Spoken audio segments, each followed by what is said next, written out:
Kaya hindi talaga nakakapagtaka kung bakit nag-number 1 top-selling MPV itong expander natin, na Expander Cross. Kita mo naman, isang sulya pa lang, napakagwapo na.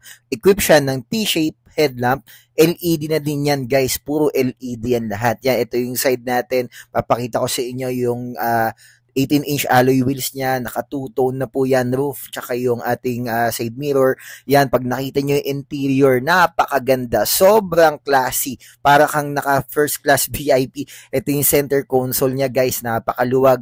Nandiyan na din, equipped na din siya ng Apple and Android CarPlay, nandiyan yung steering wheel natin, equipped siya ng kasama po ng mga controls, and then yan yung likod, yung space natin sa likod, napakaluwag, kaya kahit sa mga matatangkad or medyo may kalaparan ng katawan, napakaluwag niyan guys. Kahit umupo pa kayo sa third row, silipin natin yung third row guys, napakaganda, napakaluwag, very spacious, and then yung legroom niya, siya yung may pinakamalaking legroom sa category ng MPV. So hindi ka magsisisi kapag ito ang in-avail mo. So kung interesado ka mag-avail ng 2026 Expander Cross, i-message mo lang ako.